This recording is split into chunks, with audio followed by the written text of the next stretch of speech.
Have you ever found yourself begging the Lord for restoration, pleading for restoration? That is where the author of Lamentations found himself in today's lesson. This is our Liberating Faith Studies for April the 25th, 2021, Lesson 8, A Plea for Restoration. Our lesson scripture will be coming from Lamentations, the 5th chapter. Our key verses, Lamentations, the 5th chapter, verse 21. And it reads, "Restore us to yourself, O Lord, that we may be restored. Renew our days as of old." Lamentations, 5th chapter, verse 21. Let us jump into our Bible reading. Verse 1 of Lamentations 5. "Remember, O Lord, what has befallen us. Look and see our disgrace. Our inheritance has been turned over to strangers, our homes to aliens." And as we go through these verses, listen to the distress that the people are in at this time. It says, our inheritance has been turned over to strangers, our homes to aliens. We have become orphans, fatherless. Our mothers are like widows. We must pay for the water we drink. The wood we get must be bought. With a yoke on our necks, we are driven. We are weary. We are given no rest. We have made a pact with Egypt and Assyria to get enough bread. Our ancestors sinned. They are no more, and we bear the iniquities. Slaves rule over us. There is no one to deliver us from their hand. We get our bread at the peril of our lives because of the sword in the wilderness.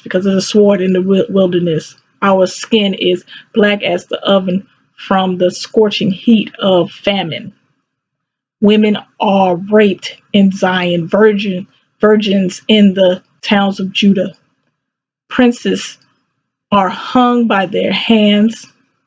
No respect is shown to the elders. Young men are compelled to grind, and boys stagger under loads of wood. The old men have left the city gate, the young men their music. The joy of our hearts has ceased. Our dancing has turned into mourning. The crown has fallen from our head. Woe to us, for we have sinned.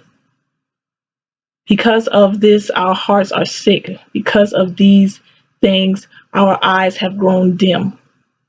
Because of Mount Zion, which lies desolate, jackals prowl over it. But you, O Lord, reign forever. Your throne endures to all generations. Why have you forgotten us completely? Why have you forsaken us these many days?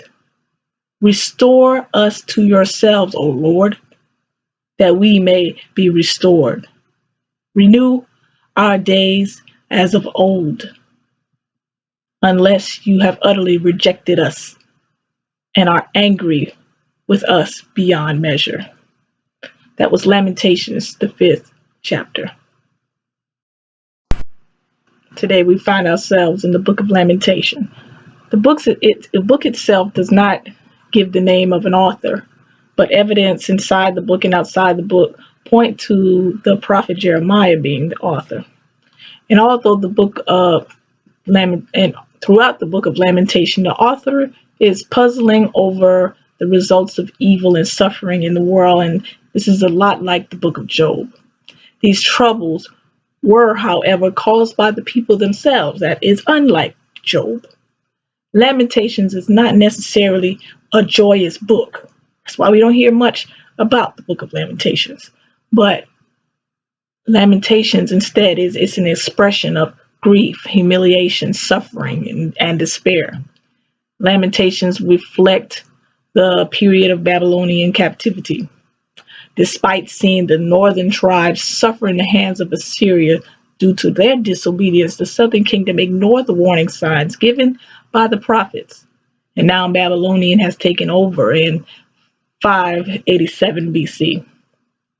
In an acoustic form, each verse of Lamentations, most of Lamentation begins with a different Hebrew letter in consecutive order.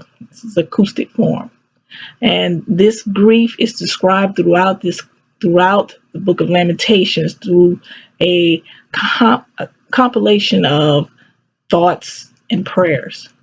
These people were experiencing loss of life, property. We read it, status, loss of status, and more importantly, more importantly than the loss of material wealth and status, they lost the presence of God in their lives. The temple had been destroyed, leaving them in social misery. The Chaldeans ruled over them, and they lived in an impoverished state. Women are being sexually assaulted and brutalized by the Babylonian soldiers. Their livestock were being taken and killed. Survivors were either exiled from Babylonian or left behind as slaves. Things just did not look good. The book is not without hope, however. While reflecting on the consequences of their sin, the author presents verses of God's faithfulness, just a few verses of God's faithfulness, after expressing all the grief. And in verse 19, he begins with the word but. The word but, indicating something of contrast is about to be said. After all these grievances, and the author is acknowledging God's sovereignty, his rule forever, his rule to endure all generations. He questions, why have you forgotten us? Why have you forsaken us? Then he prays for restoration and the renewing of the days of the old. There was hope. The book of Lamentations honors the history and lessons learned by our ancestors. The harsh realities people face today can be directly connected to the history and our past experiences. We can draw strength from our past testimonies and survivals and God's faithfulness through these tough times. And in spite of suffering, God still has a plan for you. When we look at our background, our past as slaves, sharecroppers, refugees, immigrants, and indigenous people, we recognize that their strength. We recognize our ancestors' strength and will to survive. And we can remember their faith and determination to survive. And when we remember their faith and determinations to survive, we too can apply that to our lives. Faith and determination to survive. Yes, the book of Lamentations may be a book of seem like sorrow, but there is a slither of hope in it as well. Even though they were facing repercussions because of the things that they have done, there is hope in it as well. And God's going to deliver them. God's going to deliver them. Even though our people has dealt with slavery, being treated badly, there is hope. There is hope. Even though your life may seem like it's a lot going on and it's a burden, there is hope. So we have to keep that faith and determination to survive. Today we are going to pray the prayer found on page 96 in your book, Closing Prayer. God, we gather this morning with our hearts full of praise. Lift us. We honor you. We thank you. We glorify your holy name. You have blessed us from last Sunday till this very moment. Thank you.